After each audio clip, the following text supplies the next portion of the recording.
Hello and Jai Hind student, welcome once again to your own channel sir Tarun Rupani. और ये channel है exclusively for ICSE students. और आज हम बनाने जा रहे हैं क्लास 9th राइजिंग स्टार्स का चैप्टर हिस्ट्री का जैनिज्म एंड बुद्धिज्म।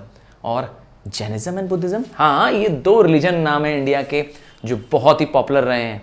भारत तो वैसे ही कई धर्मों की जननी है, तो कैसे ये दो नए रिलीजन भारत में जन्म लेते हैं, कहाँ से इसकी शुरुआत होती है और कैसे इनका डिक्लाइन होता है, यही है ये पूरा चैप्टर। तो जैनिज्म एंड बुद्धिज्म से पहले आर्यंस देश में आ चुके थे। आर्यंस ने इंडस वैली सिविलाइजेशन को डिस्प्लेस कर दिया था और एक बहुत ही बड़ा साम्राज्य अपना स्थापित कर लिया था। तो आर्यंस के पास ऐसा क्या था जिससे आर्यंस इतने पावरफुल हो गए? तो आर्यंस के पास था आयरन। हाँ, आयरन ने उनको आयरन टूल्स बनाने मजबूत किया, जिसकी वजह से, हाँ, आयरन टूल्स की वजह से आर्यंस फॉरेस्ट क्लियर कर पाए। न सिर्फ फॉरेस्ट क्लियर कर पाए बल्कि अधिक से अधिक लैंड को कल्टीवेट कर पाए और एक सेटल्ड लाइफ जीने लगे, जैसे कि हम आज जी रहे हैं। और क्या फायदा मिला? जब उन्होंने बहुत बड़े स्केल पर प्रोडक्शन शुरू किया फूड ग्रेन्स का, इससे सिटी लाइफ डेवलप होने लगी। हाँ, राजा को भी बहुत सारा पैसा बचने लगा और वो उन्होंने अपनी मिलिट्री को और अपने एडमिनिस्ट्रेशन को स्ट्रॉन्ग कर लिया, क्योंकि उसके पास सरप्लस ग्रेन्स था। इसी तरह से जो छोटे छोटे शहर थे वो बड़े बड़े सिटीज बनने लगे और इकोनॉमी एक बहुत ही स्पेशलाइज्ड इकोनॉमी बनने लगी। अर्थात जो व्यक्ति जो कर रहा था उसी में वो बहुत अच्छा करता चला गया। अगर कोई व्यक्ति कॉबलर है तो वो सिर्फ शू मेकिंग का काम करता था, कोई और काम नहीं करता था। तो इसका जैनिज्म बुद्धिज्म से क्या रिलेशन है? अरे, आप देखेंगे कि जब समाज में ग्रोथ होने लगी बहुत हायर लेवल की, तो समाज में चार बंटवारे थे, चार डिविजन्स थे, जिसमें क्षत्रिय, ब्राह्मण्स, शूद्र और वैश्य। हाँ, ये चार कास्ट सिस्टम थे, मैंने सीक्वेंस में नहीं कहा। तो ब्राह्मण्स को सबसे सुपीरियर माना जाने लगा और ब्राह्मण्स की सुपीरियरिटी को क्षत्रिय भी क्या करते थे? एक्सेप्ट करते थे। नतीजा ये होने लगा कि देश में बहुत सारे ऐसे रिचुअल्स, ऐसे यज्ञ, ऐसे पूजा पाठ होने लगे जो कि थोड़े मुश्किल होते थे समझने में भी और खर्चीले होते थे। इसी का नेगेटिव प्रभाव पड़ा लोगों में। आम जनता जो कि संस्कृत के टिपिकल मंत्र श्लोक नहीं समझ पा रही थी, उनको डिफिकल्टी होने लगी अपने ही रिलीजन को फॉलो करने में। उनको रिलीजन में ये जो खर्च हो रहे थे, रिलीजन के नाम पे जो खर्च हो रहे थे, रिचुअल्स के नाम पे खर्च हो रहे थे, जो बलि चढ़ रही थी देवी देवताओं को उस जमाने में, वह लोगों को समझ में नहीं आ रहा था। और इसी वक्त दो धर्मों का पर्दापण होगा, अर्थात दो धर्मों की एंट्री होगी, जैनिज्म और बुद्धिज्म। आइए समझते हैं कैसे पता चला हमें इनके बारे में। तो दो धर्म आएंगे जिनके बारे में हम जान पाएंगे, और वो जैनिज्म एंड बुद्धिज्म है। अंगाज, जैन धर्मों के स्क्रिप्चर का नाम है अंगमास, अंगमास, जिसका मतलब होता है what comes out from the mouth of the Lord. कौन लॉर्ड हैं? जी, लॉर्ड महावीरा। लॉर्ड महावीरा के मुख से निकले जो वाणी है, उनकी वचन है, उनका नाम है अंगास। ये लॉर्ड महावीरा कौन है? भगवान हैं जैन धर्मों के। यह 24 तीर्थंकारा हैं। तीर्थंकारा उनके गुरु होते हैं बेसिकली, ठीक है। तो Lord Mahavira taught after gaining omniscience, अर्थात गुरु बनने के बाद, and compiled by his disciples in 12 parts, ठीक है। अंगास को 12 हिस्सों में लिखा गया है, 12 इसके सेक्शंस हैं, इसीलिए अंगाज है। एंड अंगा which is Sanskrit word means parts, ठीक है। तो 12 पार्ट्स में है। दूसरा कौन सी स्क्रिप्चर है, दूसरी कौन सी किताब है धर्म की? वो है त्रिपिटकास। इसमें क्या लिखा है? त्रिपिटकास को सबसे इंपॉर्टेंट वर्क ऑफ बुद्धिस्ट माना गया है। भगवान बुद्धा के बारे में सबसे ज्यादा जानकारी इसमें है। क्या है त्रिपिटका मतलब? त्रिपिटका का मतलब होता है त्रि मतलब 3 और पिता का मतलब होता है बास्केट। 3 बास्केट्स। क्या है इसमें? भगवान बुद्धा के दिए प्रिंसिपल्स हैं। क्या उन्होंने जीवन भर उसूल, अहिंसा, है ना, लोगों पे अत्याचार ना करना। तो जो उनके उसूल थे इसमें लिखे हैं, उनके द्वारा बनाए गए प्रिंसिपल्स। और तीसरी important source Jainism and Buddhism के बारे में वो था जताकास। जताकास एक टेल्स हैं, याद रखिएगा, टेल्स मतलब होता है फॉल्स स्टोरी, झूठी कहानियां। तो ये झूठी कहानियां भी इतनी महत्वपूर्ण क्यों है, आओ जाने। क्योंकि इन कहानियों में प्रीवियस बर्थ ऑफ बुद्धा के बारे में बताया गया है। बताया गया है कि भगवान बुद्धा प्रीवियस बर्थ में इंसान या किसी जानवर के रूप में यस जन्म लिए थे, पूर्व के जन्मों में। और हर कहानी में कोई एक ऐसा ओकेजन आएगा जिसमें पूछा जाएगा कि भगवान बुद्धा कौन थे, और हर कहानी का अंत होगा भगवान बुद्धा की पहचान से, कि किस तरीके से भगवान बुद्धा ने आइडेंटिफाई किया लोगों के जीवन के बारे में। तो इस तरीके से ये कहानी है पूर्व के जन्मों की, भगवान बुद्धा की कहानी। कभी बताया जाएगा कि भगवान बुद्धा जो थे वो पीपल का वृक्ष थे, कभी बताया जाएगा इसमें कि भगवान बुद्धा कोई हाथी का स्वरूप थे। तो इस तरीके से है इन जताकास में। तो कॉजेज ऑफ राइज, तो पहले क्या कोई धर्म नहीं था? क्या था भाई, उस समय हिंदुइज्म धर्म था। जैनिज्म बुद्धिज्म से बहुत पहले से चला आ रहा था हिंदुइज्म। हमने इंडस वैली सिविलाइजेशन में पढ़ा था कि आपको मदर गॉडेस की भी सील्स मिले थे, आपको शिवा पशुपति के भी सील्स मिले थे। तो साबित तो यह हो रहा है कि हिंदू रिलीजन तो तब भी था, तो तब से चला आ रहा है। जैनिज्म बुद्धिज्म तो बहुत बाद में आया। तो क्या कॉज था जैनिज्म बुद्धिज्म आ पाया? तो सबसे बड़ा रीजन रहा है रिचुअलिज्म। जो रिचुअल्स हम कर रहे थे हिंदू रिलीजन में, रिचुअल्स मतलब होता है हिंदी बोले तो कर्म कांड करना। कर्म कांड दैट मीन्स पूजा, यज्ञ, हवन, वो धागा धारण करना, टीका, तिलक, ये बहुत सारे ऐसे रिचुअल्स हैं जो हमारे धर्म गुरुओं ने या हम लोग ने पालन किया है। तो इसका बहुत विरोध हो रहा था, रिलीजियस सेरेमनीज का बहुत विरोध हो रहा था, क्योंकि रिलीजियस सेरेमनीज बहुत एक्सपेंसिव थी। अब किसी के यहाँ बालक जन्म लिया, हाँ किसी के यहाँ पुत्र की बच्चे का जन्म हुआ तो उसका नामकरण में बहुत खर्चा करना पड़ता है, पंडित जी को बुलाना पड़ता है, ढेर सारे आयोजन करने पड़ते हैं, यज्ञ करने पड़ते हैं, हवन करने पड़ते हैं। तो अगर एक गरीब आदमी हो तब, क्यों एक गरीब हिंदू हो जिसके पास इतनी धन दौलत ना हो, तो उसके लिए तो बहुत मुसीबत है, यही प्रॉब्लम आई। तो रिचुअलिज्म क्या करना पड़ा, इस पूजा पाठ को करवाना भी बहुत खर्चीला काम है, बहुत एक्सपेंसिव काम था, ऑर्डिनरी में आदमी के क्षमता के बियॉन्ड था। जो कि प्रीस्ट लोग थे, साधु लोग थे, वो इसको समझ नहीं पा रहे थे। उन्होंने इस परेशानी को, आम जनता की परेशानियों को समझा नहीं। नतीजा, लोग इससे नाराज होने लगे। हाँ, हिंदू धर्म के लोग ही अपने रिलीजन से, इस रिचुअलिज्म से नाराज होने लगे। और क्या होने लगा, धर्म में कुछ बुराइयां आने लगी। जैसे क्षत्रिय थे, क्षत्रिय रूलर्स जो थे वह राज्य को रक्षक तो करते थे, देश को प्रोटेक्शन तो करते थे, पर प्रोटेक्शन करने के लिए उन्हें क्या करना पड़ेगा, यस प्रोटेक्शन करने के लिए उनको अपने बाहुबल का इस्तेमाल करना पड़ेगा, किसी को अत्याचार भी करना पड़ेगा, किसी को मारना पीटना भी पड़ेगा।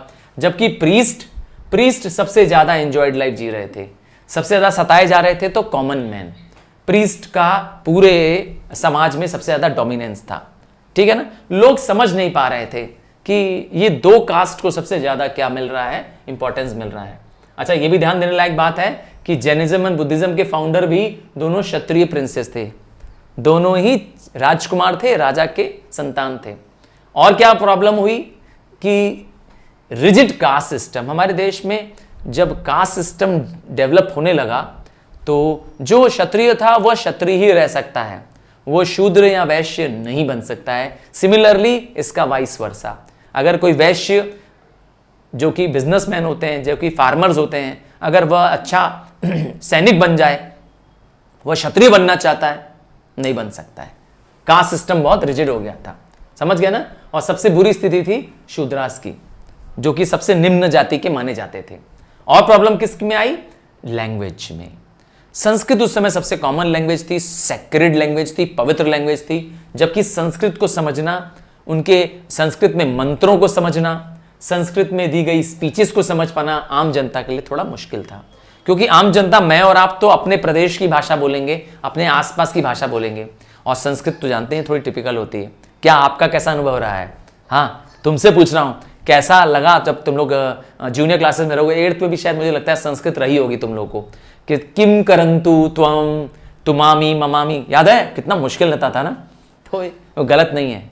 तो इसकी वजह से लोगों का हिंदुइज्म से अटैचमेंट कम होता चला गया और धीरे धीरे चले गए उन लोग कहां पर, जैनिज्म और बुद्धिज्म पे। आइए शुरुआत करते हैं जैनिज्म की। तो जैन गुरु सबसे पहले जो थे जिन्होंने जैनिज्म को फाउंड किया वो थे ऋषभ देव। हाँ, लॉर्ड महावीरा नहीं थे, ये हमारी कंफ्यूजन होगी अगर आप कहेंगे। लॉर्ड महावीरा को इसलिए माना गया फाउंडर क्योंकि उन्होंने ही सबसे ज्यादा प्रयास किया जैनिज्म धर्म को फैलाने का। जबकि पहले तीर्थंकारा, पहले गुरु कौन थे? ऋषभ देव। ठीक है, इनके जो गुरु होते हैं इनको तीर्थंकार बोलते हैं। अच्छा, 23rd Tirthankara was preceded Mahavira. ठीक है, और इसका मतलब महावीरा स्वयं कौन थे? 24th तीर्थंकारा, और जो कि 24वें और आखिरी तीर्थंकारा थे। तीर्थंकारा मतलब उनके गुरु। 23rd तीर्थंकारा कौन थे? 23rd तीर्थंकारा, 23rd गुरु थे उनके पार्श्वनाथ, जो कि वाराणसी के थे। हाँ, वाराणसी के थे, जहां से मैं ये आपको वीडियो बना रहा हूं। 23rd जैन गुरु पार्श्वनाथ। और फाइनली सबसे महान, सबसे ऊंचे गुरु, हाँ, जिनकी वजह से आज जैनिज्म पूरे भारत में फैल पाया, वो था लॉर्ड महावीरा। हाँ, वर्धमान महावीरा। ये 24th तीर्थंकारा थे, सबसे लास्ट जैन गुरु थे, और इन्होंने जैनिज्म को पॉपुलर और सिस्टमैटिक बना दिया। इनकी वजह से जैनिज्म पूरे भारत में फैल गया, और इसीलिए कई बार महावीरा को ही इसका फाउंडर मान लिया गया है। जबकि मैंने पहले ही बताया, महावीरा से पहले ही, महावीरा जी के बहुत पहले ही क्या बन चुका था? जैनिज्म नाम का धर्म बन चुका था। आइए, प्रीचिंग्स ऑफ महावीरा। महावीरा जी ने क्या सिखाया? देखिए, सारे गुरु जो आए हैं हमारे भारत में, उन्होंने सब मानवों के बीच में प्रेम, सद्भाव, ब्रदरहुड, कह सकते हैं कि अहिंसा सिखाया। प्रेम करो, एक दूसरे पे विश्वास करो, भरोसा रखो एक दूसरे पे, यही सिखाया। ये भी सिखाएंगे। आओ देखें क्या सिखाया। आफ्टर बिकमिंग जीना, जब इन्हें ज्ञान प्राप्त हुआ, कहते हैं जीना बन गए। जीना मतलब होता है जिन्होंने खुद को जीत लिया हो, विनर ऑफ सेल्फ। क्या? देखिए, सबसे बड़ी जीत किसको है? अपने आप को जीतना है। जिस दिन आप अपने मन, अपने विचार को जीत लोगे तो दुनिया को जीत लोगे। यही हुआ महावीर जी ने, इसीलिए उनका नाम भी महावीर पड़ गया, Vardhaman Mahavira. He spent his life in teaching. उसके बाद उन्होंने, एक बार जब वो जीना बन गए, उन्होंने ज्ञान की प्राप्ति कर ली, उन्होंने क्या किया? अपना पूरा जीवन इस ज्ञान को देने में बिताया। जो सबसे पहला स्पीच दिया लॉर्ड महावीरा ने, वो था माउंट विपुल में। ये कहां पर है? Rajgriha. Rajgriha was the capital of Magadha. हाँ, मगध बिहार, पटना के पास जी। और बाद में he was known as Kevalin या ऑल नोइंग, अर्थात सर्वज्ञानी, जो सब कुछ जानता है, केवलिन, या उनको कहा गया लॉर्ड महावीरा, क्योंकि वह सबको जीत चुके थे। क्योंकि वही सबसे बड़ा वीर है जो स्वयं को जीत ले, अपने अंतर्मन को जीत ले। He had a large number of followers. इसीलिए मैंने कहा ना, इसीलिए उनको फाउंडर माना गया। जबकि मैंने बता दिया, पहले तीर्थंकारा ऋषभ देव थे, 24th थे। महावीर जी तो 24th तीर्थंकारा थे। आइए, मेन टीचिंग्स ऑफ जैनिज्म। तो Jainism did not accept Vedas. वो वेद में बिलीव नहीं करते थे। वेद हिंदुओं के स्क्रिप्चर्स हैं, याद रखिएगा। 4 वेद हैं, ऋग्वेद, यजुर्वेद, समवेद और अथर्ववेद। तो वेदों को ये नहीं मानते थे, और ये मानते थे 5 वोज को। क्या? 5 कसम। हर फॉलोअर को 5 कसम, जैनिज्म फॉलोअर को 5 कसम माननी होगी। क्या था? एक जैन हाउस होल्डर को क्या 5 कसम खानी होगी? सबसे पहली कसम होगी अहिंसा करेंगे, मतलब वायलेंस नहीं करेंगे, असत्य करेंगे, मतलब चीटिंग नहीं करेंगे, स्टीलिंग नहीं करेंगे, सत्य बोलेंगे, झूठ नहीं बोलेंगे, अपरगृह करेंगे, अर्थात पोजेसिंग प्रॉपर्टी नहीं करेंगे, मतलब संपत्ति, धन दौलत इकट्ठा नहीं करेंगे। देखिए, आज के जमाने में तो मुझे लगता है, ये क्या कहते हो, थोड़ा मुश्किल है। आज के जमाने में अगर जीना है तो जैन मुश्किल हो पाएगा ना, बिना प्रॉपर्टी के, बिना घर मकान बंगलों के, या समझ रहे हो ना, पॉसिबल नहीं है। और ब्रह्मचर्य करना मतलब होता है practising chastity. The word chastity means अपने रियल पार्टनर के साथ क्या करना? विश्वासघात न करना। ठीक है, चेस्टिटी करना। और क्या करना है, 9 ट्रुथ उन्होंने बताए। जैन लोग 9 ट्रुथ को फॉलो करते हैं। क्या है 9 ट्रुथ? ये जैन की बहुत बड़ी फिलॉसफी है और इस 9 ट्रुथ में बताया गया है कि जो मुक्ति मिलनी है आपको, सेल्वेशन पे ये बिलीव करते हैं। सेल्वेशन पाना है तो आपको क्या करना पड़ेगा, त्याग करना पड़ेगा। रिनंसिएशन मतलब होता है त्याग, और त्याग करने के लिए आपको 9 सच्चाइयों को जानना पड़ेगा। जीवन में अगर आप चाहते हैं मुक्ति मिले तो अच्छे कर्म करिए, त्याग करिए। त्याग करेंगे तभी मिलेगी मोक्ष। मोक्ष को उन्होंने नाम दिया, ठीक है। तो कर्म पे बिलीव करते थे, कर्मा थ्योरी पे बिलीव करते थे जैन लोग। सबसे पहला था जीव अर्थात लिविंग बींग्स, अजीव नॉन लिविंग थिंग्स, पुण्य आप जानते ही हैं अच्छे कर्म, पाप मतलब बुरे कर्म, अशर्व मतलब भी होता है अच्छे अच्छे काम करना, और संवार मतलब होता है रुकावट, किसी चीज में रोक टोक, अच्छे कामों में, अच्छे काम करने में कोई आने वाला बांधा। और बंध क्या है? बंध मतलब होता है बॉन्डेज, लगा होना। निर्जर मतलब होता है समाप्त होना, डिस्ट्रक्शन होना। और मोक्ष मतलब होता है यस सेल्वेशन, मुक्ति पाना। तो जैन लोग भी अच्छे कर्म से मुक्ति पाना चाहते थे, इस मोह माया के जाल से मुक्त हो जाना चाहते थे। कहते हैं ना कि जीवन का चक्र बार बार चलता है, आप मरेंगे फिर अगला जीवन किसी और योनि में मिलेगा, फिर आपको क्या करना पड़ेगा, पूरा जीवन जीना पड़ेगा। आप क्या करेंगे, यह जीवन कहते हैं ना बार बार मिलेगा, तो उन लोग चाहते हैं क्या मिल जाए, मोक्ष मिल जाए, आप दोबारा जन्म न लें, इस मोह माया से खत्म हो जाए। नेक्स्ट है डॉक्ट्राइन्स ऑफ, मतलब प्रिंसिपल्स ऑफ जैनिज्म। सबसे पहला प्रिंसिपल है त्रिरत्न। तो मैंने बताया, भगवान महावीरा ने बताया कि अल्टीमेट गोल क्या है। अल्टीमेट गोल है freedom from the worldly bonds, यह दुनिया के मोह माया से मुक्ति पाना, है ना। क्या लाया है जो तू ले जाएगा, देखा कुछ कुछ हमारे मतलब चीजों को चुराया गया है, क्या कहते हैं। और इसमें मोक्ष को क्या माना गया है, यस मोक्ष मतलब सेल्वेशन को इनका मेन एम माना गया है। अर्थात जैन लोग किस पे बिलीव करते हैं, मोक्ष पाने में बिलीव करते हैं। 3 रत्न चाहिए इस मोक्ष पाने के लिए, राइट फेथ चाहिए, राइट नॉलेज चाहिए और राइट कंडक्ट चाहिए। फेथ मतलब होता है विश्वास, सच्चा सही विश्वास होना चाहिए। कर्म के बारे में मैंने बताया, कर्मा की थ्योरी पे बिलीव करते हैं जैन लोग। जितने भी जैनीज होते हैं वो कर्म की थ्योरी में बिलीव करते हैं। यही थ्योरी हमारे हिंदुइज्म में भी बताई गई है। इसका मतलब होता है कि आप जैसा कर्म करोगे वैसा फल मिलेगा। सुना है ना कर्मा के बारे में आपने, तो कहते हैं ना कि अगर आप दूसरों के लिए गड्ढा खोदोगे तो तुम भी गिरोगे, तो ये कर्मा है। नेक्स्ट है इक्वेलिटी।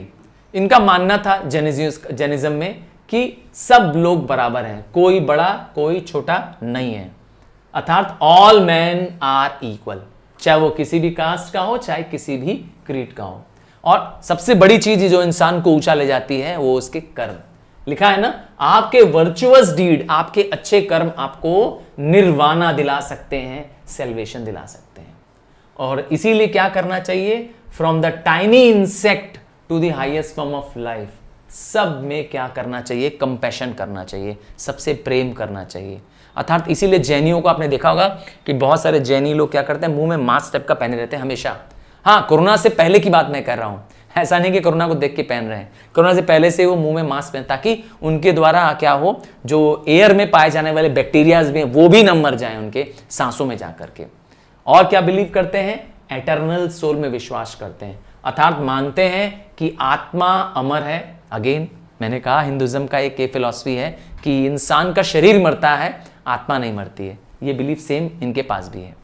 और क्या खास बात है, सेल्वेशन मैं डिस्कस कर चुका हूं। Like the Hindus, Jains believe in moksha, that means freedom from the cycle of birth and rebirth, है ना। कहते हैं ना एक बार जीवन मिला फिर अगला जीवन, फिर मौत हुई फिर जीवन, तो बोले नहीं नहीं नहीं, सेल्वेशन चाहिए, मुक्ति चाहिए। और किस पे बिलीव करते हैं मुक्ति पाने के लिए, बिलीफ इन पेनेंस। ये थोड़ी नई चीज है इनके अंदर, ये बहुत गहरा तप करने पे बिलीव करते हैं। हालांकि हमारे योगीज बहुत तप करते थे पहले जमाने से, पर इनका तप बहुत ऑस्टियर है, अर्थात बहुत रिजिड है। इनका मानना है कि अगर आप भूखे प्यासे मर जाएं, डाई ऑफ सेल्वेशन कर जाएं, तो आपने संथरा हासिल कर लिया या सल्ले खाना हासिल कर लिया, जो कि एक बहुत ही अच्छा माना जाता है इनके धर्मों में।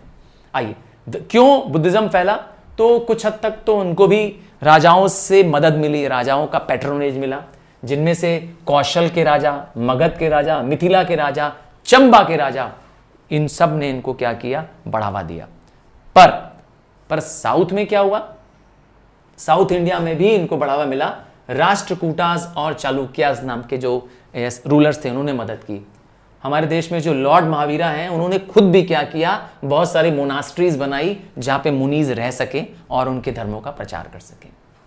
मेरे हाँ, आपके भी शहर में जरूर कोई ना कोई बुद्धिस्ट मॉन्क की क्या होगी, मोनास्ट्री होगी, या कोई मॉन्क से रिलेटेड कोई प्लेस होगी। हमारे वाराणसी में तो है जी, क्योंकि मैंने बताया कि भगवान पार्श्वनाथ काशी के थे, वाराणसी के थे, 23rd तीर्थंकरा थे। चलिए, क्यों फैला बुद्धिज्म, जैनिज्म? तो जैनिज्म में लोकल भाषा का इस्तेमाल हुआ। जो महावीरा थे वो लोगों की भाषा, जो प्राकृत भाषा होती है वो इस्तेमाल करते थे अपने उपदेश देने में, संस्कृत का नहीं, क्योंकि उस समय संस्कृत सब लोगों, आम लोगों की भाषा नहीं थी। रॉयल पैट्रेज भी मिला, मैंने बताया, पर ये याद रखिएगा बहुत बड़ा रॉयल पैट्रेज नहीं मिला था इनको। मिला था, ऐसा मैं नहीं कह रहा हूं, but not to that level as Buddhism. Buddhism को बहुत बड़ा रॉयल पैट्रेज मिला था।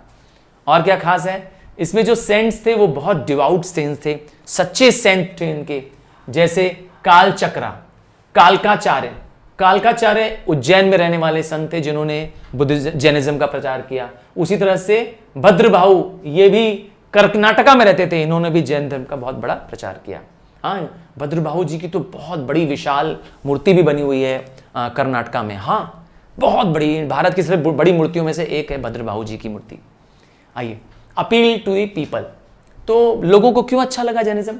क्योंकि ये बहुत सिंपल था, इसमें कोई दिखावा, छलावा, है ना, कोई बहुत ज्यादा तमाशा, शोर शराबा कुछ नहीं, शांति से क्या करना, ईश्वर का ध्यान करना था। सिंपल था, पेनेंस करने वाला था, तप करने वाला एक धर्म था। लोगों को अच्छा लगा, इसमें किसी तरह का बलिदान नहीं था, कोई कास्ट डिस्टिंक्शन नहीं थी, कोई भेदभाव नहीं था, इसलिए लोगों को अच्छा लग रहा था। तो इसीलिए धीरे धीरे जैनिज्म भारत में फैल गया। आइए, अभी देखिए, जो चीज बढ़ेगी आगे जाके फैलेगी तो एक समय आएगा उसमें भी कुछ कमी आएगी, तो वो भी नष्ट होगी, है ना। ऐसा जैनिज्म में भी होगा। तो जैनिज्म के 2 डिवीजन हुए। जब फर्स्ट जैन काउंसिल बनाई गई, सारे जैन गुरुओं को बुलाया गया लगभग 300 BC में, तो वहीं से डिफरेंस शुरू हो गए। वहीं से ही क्या हो गया, जैन लोगों में नाराजगी शुरू हो गई। कुछ जैनिज्म में लोग थे जो श्वेतांबरास थे, अर्थात व्हाइट क्लेड्स। व्हाइट क्लेड्स मतलब होता है ये सफेद कपड़े पहनने वाले लोग थे, और जबकि एक होते दिगंबरास जो कपड़े नहीं पहनते थे। दिगंबरास मतलब होता है, उनका मानना था कि आसमान ही हमारा वस्त्र है, स्काई क्लेड इसे बोलते हैं कई बार। दिगंबर मतलब होता है आसमान, अर्थात वह निवस्त्र रहते थे, बिना कपड़ों के रहते थे ये जैन गुरु ना। इनके लीडर थे भद्रबाहु। हाँ, तो जैनिज्म का हमारे समाज में कुछ असर पड़ा कि नहीं? हाँ, बहुत फर्क पड़ा। पॉलिटिकल इंपैक्ट ये पड़ा कि इनकी वजह से क्षत्रिय लोगों ने क्या किया, नया फेथ अपना लिया, क्योंकि मैंने बताया महावीर खुद क्षत्रिय राजा थे। और समाज में क्या असर पड़ा, लोगों ने कास्टिज्म को करना दूर कर दिया, लोगों में सोशल सर्विस की भावना आने लगी, रिचुअल्स कम होने लगे, लोगों में नई लैंग्वेज और लिटरेचर के प्रति बढ़ावा मिला। क्या लैंग्वेज को बढ़ावा मिला? प्राकृत। ये कौन सी लैंग्वेज होती है? प्राकृत इज लोकल डायलेक्ट। हाँ, लोकल भाषा, रीजनल भाषा, उसका बहुत प्रचार हुआ। और क्या हुआ, आर्ट एंड कल्चर में भी बढ़ावा मिला। जैसे जैन मोनास्ट्रीज बनाई गई, टेम्पल्स बनाए गए, जैन रेलिक्स मिले गए हैं। कहां पर? कंदागिरी में और उदयगिरी वेव्स में। हाँ, ये केव्स हैं, पहाड़ों के अंदर गुफाएं हैं, जहां पे इनके बारे में बहुत सारी जानकारियां प्राप्त हुई हैं। उड़ीसा में पाए जाते हैं ये। आइए, डिक्लाइन ऑफ जैनिज्म। जैनिज्म का भी मैंने कहा ना, अब पॉपुलैरिटी डिक्लाइन हो जाएगी, खत्म नहीं होंगे, क्योंकि जैन लोग तो आज भी हमारे भारत समाज में, हमारे भारत का एक अभिन्न अंग है। पर मैंने कहा इनकी पॉपुलैरिटी कम होने लगेगी। क्या रीजन रहा है? पहला रीजन रहा है कि जैनिज्म में बहुत ज्यादा ऑस्टेरिटी थी, अर्थात बहुत ज्यादा स्ट्रिक्ट लाइफ जीना था, बहुत ज्यादा नियम स्ट्रिक्टनेस के साथ पालन करना था, जो कि हर आदमी की बस की चीज नहीं है। It is not easy for all to follow austerity. धर्म में जो कड़कपंथा, कड़ाई थी, वो सबके लिए बस नहीं थी। तो उस समय बुद्धिज्म भी था, ठीक है, तो लोग धीरे धीरे वहां शिफ्ट हो गए, जैनिज्म से बुद्धिज्म में शिफ्ट हो गए। और क्या हुआ, religion did not spread to foreign countries. India में तो स्प्रेड हुआ, फॉरेन कंट्रीज में जैनिज्म नहीं पहुंच पाया। रॉयल पैट्रोनेज मिला, मैं कह रहा हूं मिला जैनिज्म को, बट उतना नहीं मिला जितना बुद्धिज्म को मिला। बुद्धिज्म को तो बहुत बड़ा सपोर्ट मिला राजा अशोक का।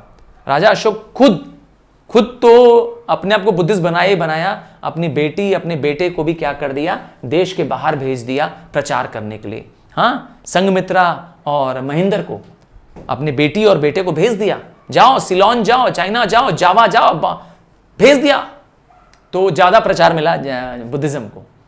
जैनिज्म में लोगों को इक्वलिटी दी गई थी, ये तो बात ठीक है, but it did not give away the totality of high and loss.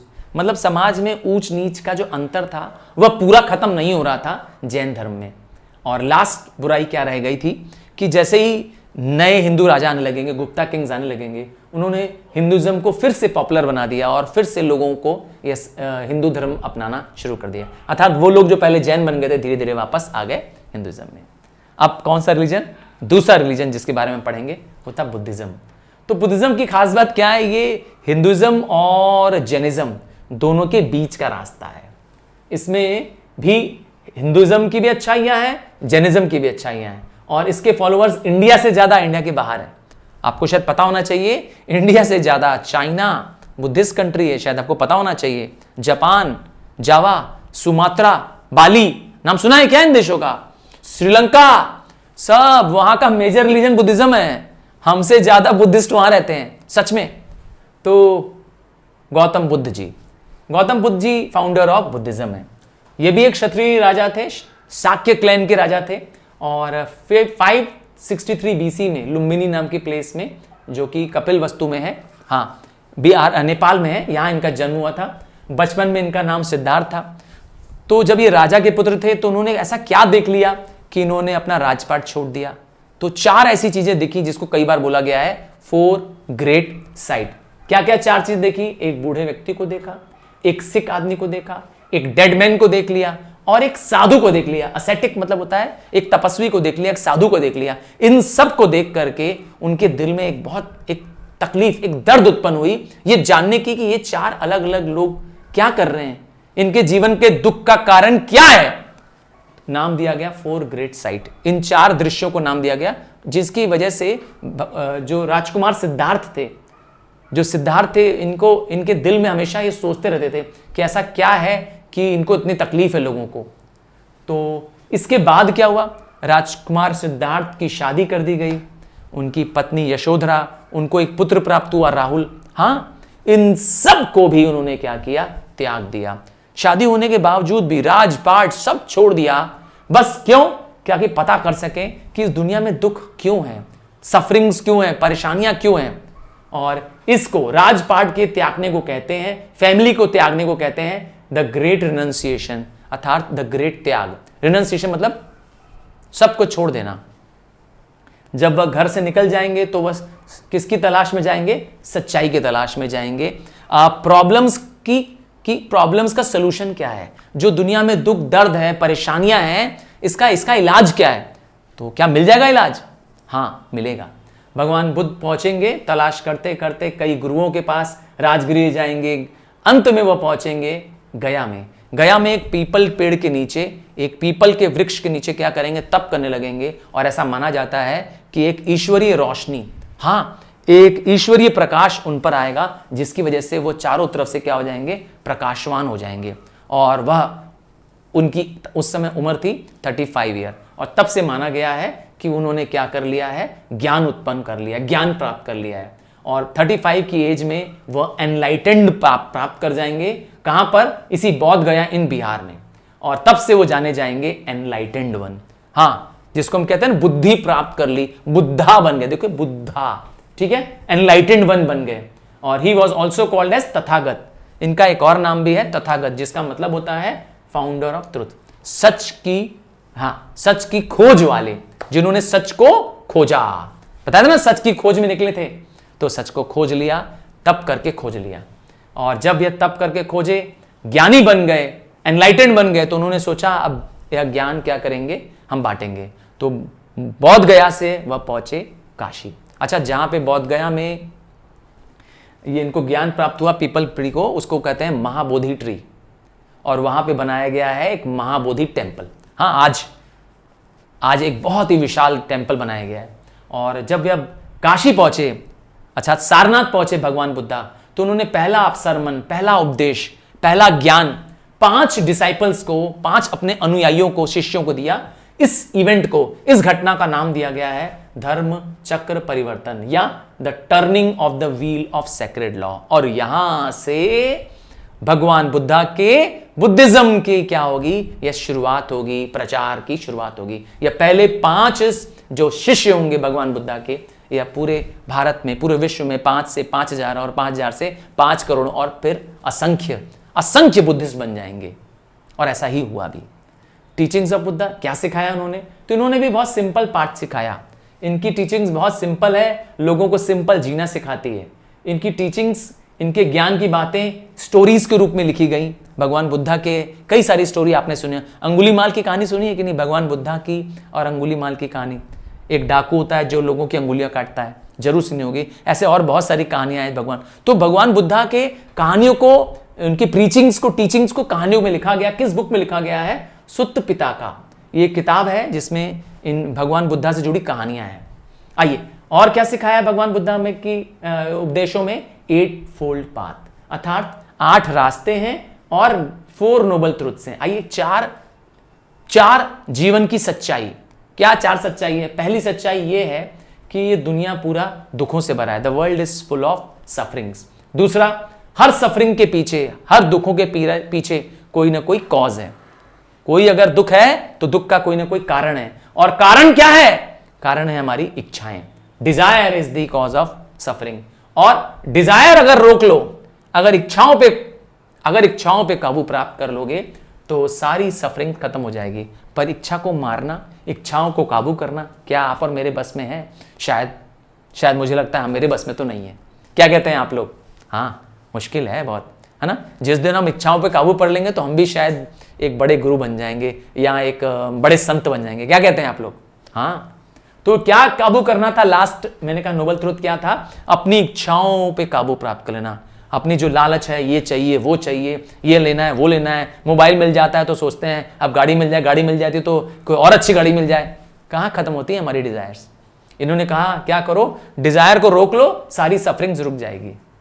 तो ये तो था 4 नोबल ट्रुथ। आइए, 8 फोल्ड पाथ। तो बुद्धिज्म में भी निर्वाणा, हाँ nirvana, a state of bliss, ये प्राप्त करना चाहते थे। बुद्धिज्म का मकसद था निर्वाणा, सफरिंग से मुक्ति पाना चाहते हैं। और सफरिंग से मुक्ति पाने के लिए अष्टांगिका मार्ग। कौन सा मार्ग? अष्टांगिका मतलब होता है 8 फोल्ड पाथ। अष्ट मतलब 8 होता है, जिसका दूसरा नाम भी है मिडिल पाथ। तो ये मिडिल पाथ क्या कहता है? ये मिडिल पाथ कहता है न तो आप बहुत लग्जरियस जीवन जियो और न तो बहुत ज्यादा तप तपस्या करो। बहुत ज्यादा यस गहराई से तप, बिना खाए पिए भी मत मर जाओ, ये भी नहीं कहता है। और न ये कहता है कि बहुत ज्यादा हाई फाई जिंदगी जियो, मिडिल में रहो। इसीलिए मैंने कहा ना, हिंदुइज्म और जैनिज्म के बीच का है ये। तो राइट एक्शन करो, राइट थॉट, अच्छा विचार रखो, अच्छे बिलीफ रखो, अच्छा जीवन जियो, अच्छी भाषा बोलो, अच्छे एफर्ट्स करो, अच्छा प्रयास करो, हार्डवर्क करो भाई। राइट देखा, राइट एफर्ट करो और राइट रिकलेक्शन करो, पुरानी बातों को भी, अच्छी चीजों को याद करो। और लास्ट में राइट मेडिटेशन करो, सही में ध्यान करो। मेडिटेशन मतलब जानते हैं ना, ध्यान करना। तो सब कुछ राइट होना चाहिए, रॉन्ग कुछ भी नहीं होना चाहिए, ये ध्यान देना है। ये है 8 फोल्ड पाथ। तो क्या सोच थी भगवान बुद्धा की भगवान के बारे में, एटीट्यूड टुवर्ड्स गॉड, गॉड के बारे में ना। भगवान बुद्धा ने कभी नहीं माना कि भगवान है। He was silent about the existence. उनका एक ही चीज मानना था कि यह धरती, यह पूरा यूनिवर्स कौन चला रहा है? धर्म चला रहा है। तो धर्म को उन्होंने माना सर्वोच्च, अर्थात ईश्वर से भी बड़ा क्या माना उन्होंने? धर्म। धर्म मतलब होता है एक यूनिवर्सल लॉ। इन्होंने एग्जिस्टेंस ऑफ गॉड को कभी नहीं माना, है ना। वो साइलेंट थे। और पर एक चीज पे बहुत जोर देते थे, वो था नॉन वायलेंस। अब कोड ऑफ कंडक्ट, बुद्धा का कोड ऑफ कंडक्ट क्या था? बुद्धा जी ने फॉलो किया कोड ऑफ कंडक्ट जो कि उसके फॉलोअर्स भी फॉलो करते थे। और इसमें भी कोड ऑफ कंडक्ट में क्या है? 5 चीजें हैं।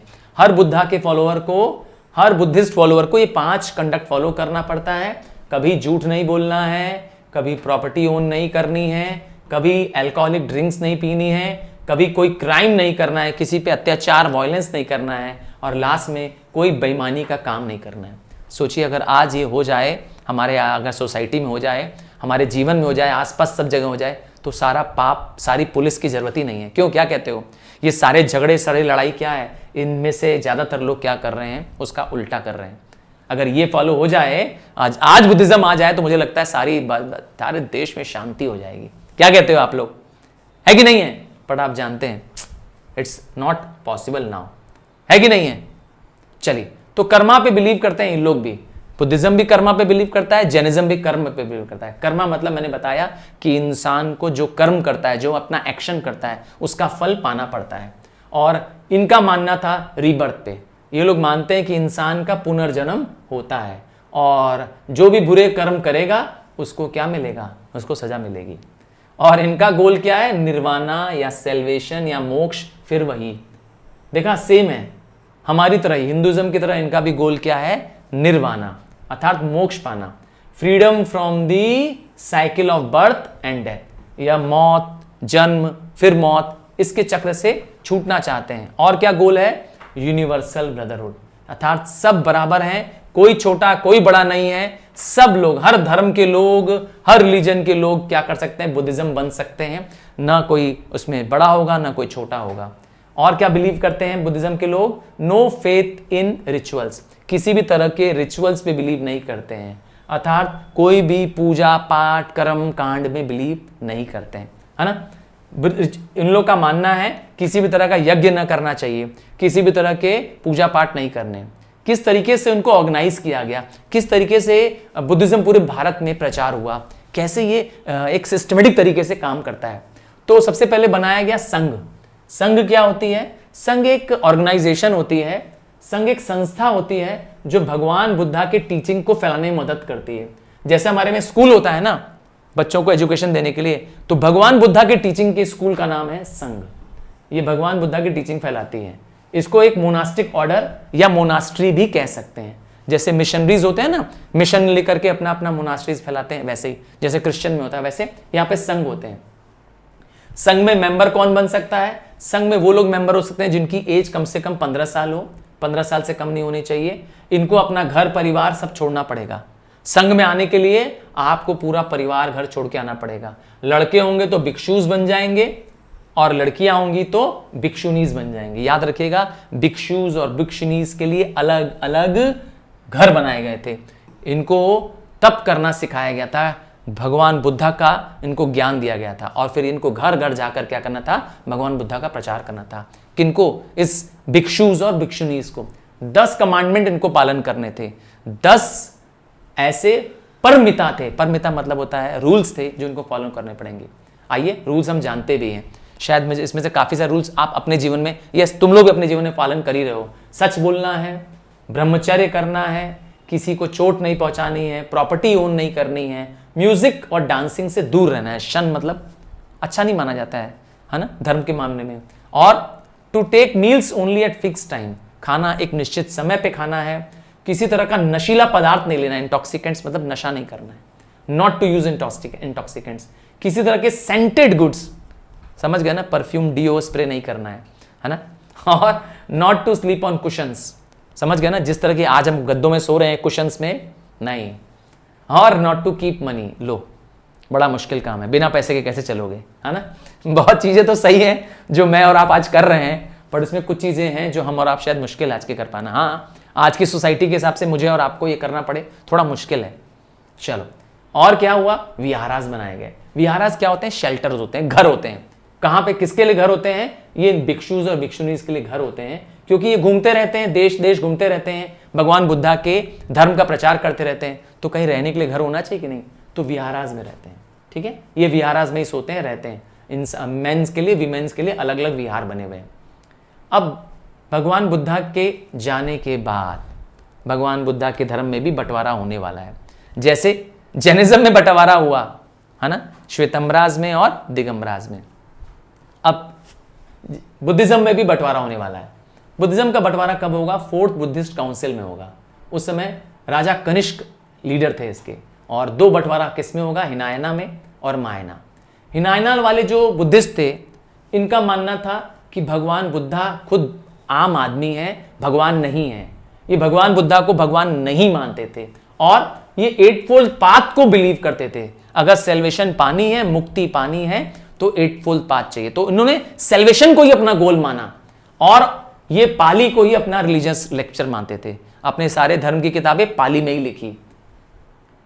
इन्होंने कभी भी आइडल वर्शिप को बिलीव नहीं किया। इसका ठीक उल्टा होने वाला है महायाना।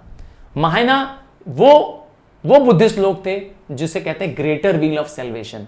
वो लोअर व्हील ऑफ सेल्वेशन है, तो ये ग्रेटर व्हील ऑफ सेल्वेशन है। ये हिंदुइज्म और जैनिज्म का मिक्स है और इनका मानना था कि भगवान बुद्धा खुद भगवान के अवतार हैं। इसके लिए उन्होंने भगवान बुद्धा की क्या करने लगी, पूजा करना शुरू कर दिए। भगवान बुद्धा की तस्वीर बनवाई, इमेज बनवाई और इन्होंने यस, अब इनका गोल चेंज हो गया। सेल्वेशन से बड़ा गोल क्या हो गया इनके लिए, स्वर्ग। पहले उन लोग सेल्वेशन मांग रहे थे, ये लोग क्या मांग रहे हैं, मायना वाले स्वर्ग मांग रहे हैं, जिसको कहते हैं स्टेट ऑफ ब्लिस। नागार्जुन जी और असंगा, ये दो महान बुद्धिस्ट मॉन्क्स थे जिन्होंने इस मायना सेक्ट का फाउंडेशन किया। फाउंडर ऑफ मायना सेक्ट कौन, नागार्जुन एंड असंगा। और इनकी लैंग्वेज क्या हो गई, लो, संस्कृत। तो काफी हद तक इन्होंने क्या कर दिया, मायना को पूरे हिंदुइज्म में कन्वर्ट कर लिया। क्या इंपैक्ट आया बुद्धिज्म का, देश में मैंने कहा अहिंसा आ गई, लोगों ने जानवरों की बलि देना बंद कर दिया, सोसाइटी में बहुत सारी बुराई खत्म हो गई। एक कहते हैं ना लोगों के अंदर, कहते हैं ना अच्छी फीलिंग्स, एक दूसरे के प्रति भाईचारे की फीलिंग्स आने लगी।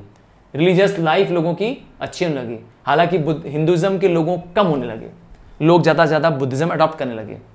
सोशल लाइफ में मैंने बता दिया, intellectual tradition expose the weakness society. जो बुद्धिज्म ने बताया, समाज में कमियों को बताया, इसका लोगों पे बहुत फर्क पड़ा। बहुत बड़े बड़े राजा है ना, जैसे शाक्य राजा, वाजीज राजा, माल्याज राजा, ये राजा भी क्या बन गए, बुद्धिस्ट बन गए। राजा अशोक तो शायद आप जानते हैं, अशोका द ग्रेट के नाम से जाने जाते हैं। सबसे बड़े और महान राजा थे जिन्होंने बुद्धिज्म को अडॉप्ट किया। राजा अशोक ने कलिंग के युद्ध में बहुत मारकाट मचाई थी और उसका पश्चाताप था उनके मन में और उन्होंने अपना लिया था बुद्धिज्म को।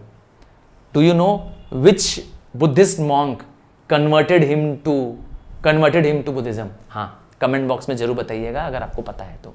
Name the Buddhist monk that converted king Ashoka to Buddhist. हाँ, मुझे विश्वास है कि मेरे बहुत सारे राइजिंग स्टार्स जानते हैं। नाम लिखना एकदम मत भूलिएगा। चलिए ठीक है, मुझे बहुत खुशी होगी आपके हर एक कमेंट को जवाब देने के लिए।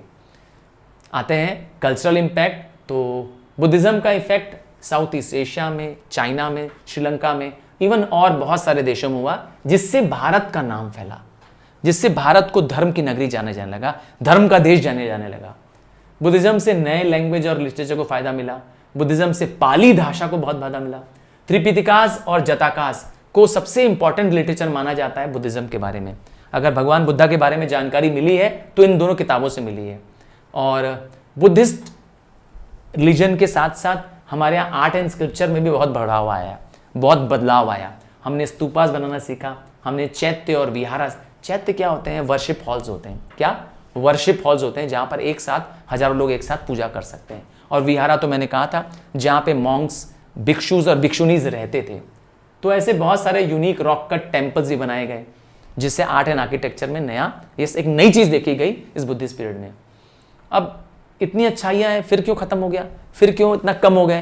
क्यों इंडिया में इतना पॉपुलर क्यों नहीं रह गया? तो फिर एक सबसे बड़ा रीज़न फिर से वही है जो पहले भी रिपीट था जैनिज्म में, वो था बुद्धिज्म में बंटवारा हो गया। दूसरा प्रॉब्लम आई, इन्होंने पाली को वापस छोड़ दिया और वापस शुरू कर दिया संस्कृत भाषा।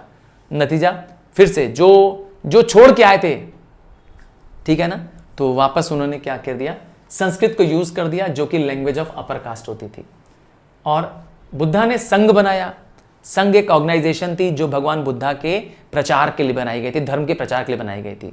यहाँ पे जो भिक्षुज और भिक्षुनीज थे, उन्होंने बहुत पैसा इकट्ठा करना शुरू कर दिया। हाँ, उन्होंने बहुत धन दौलत इकट्ठा करना शुरू कर दिया। वहां पे बहुत करप्शन आ गया।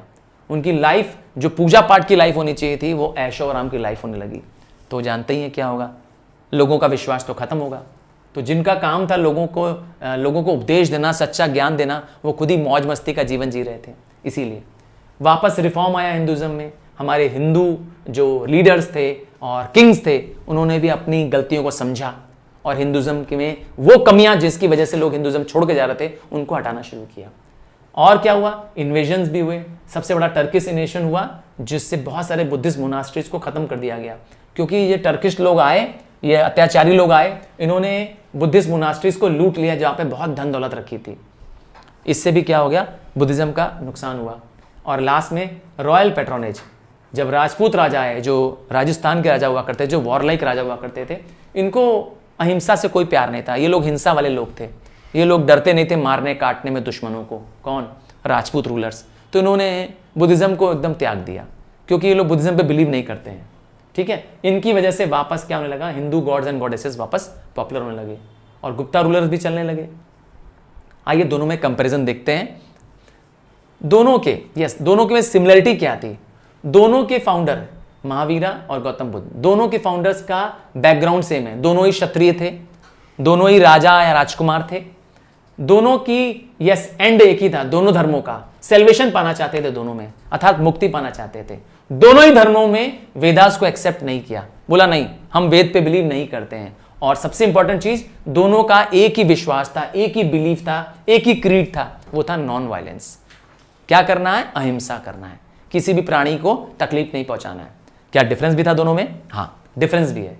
डिफरेंस क्या था, जैनिज्म मिडिल पाथ फॉलो करती थी, sorry Buddhism middle path follow करते थे, अर्थात न एट फोल्ड पाथ जिसे हम लोग कहते हैं ना, वो फॉलो करते थे। और जैनिज्म लोग सिवियर पेनेंस, बहुत तप तपस्या में बिलीव करते थे। Buddhism spread beyond the boundaries of India, जबकि जैनिज्म इंडिया में ही रह गया।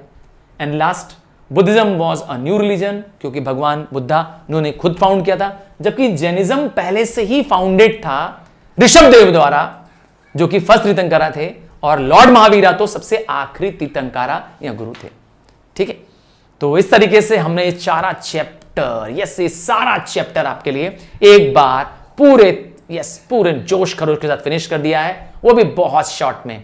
तो अगले चैप्टर में मिलेंगे, आपकी पसंद के चैप्टर मिलेंगे, जिसपे आप मुझे कमेंट बॉक्स में बताएंगे कि किस चैप्टर को आप चाहते हैं। और मेरे 9th के राइजिंग स्टार्स, आप बहुत आपका बहुत प्यार मिल रहा है, बट मुझे थोड़ा सा आपका सपोर्ट चाहिए। सपोर्ट ये चाहिए कि प्लीज और स्टूडेंट्स को, क्लासमेट्स को प्लीज ये लेसन वीडियोस स्प्रेड करो, क्योंकि जब आप देखोगे नहीं तो सोचिए कंटेंट बनाने में मजा नहीं आएगा। तो प्लीज अपने फ्रेंड्स, क्लासमेट्स सबको शेयर कर दो, उनकी मदद कर दो, मेरी मदद कर दो, ताकि मैं सब तक पहुंच पाऊं। So thank you and love you for your all support. God bless you.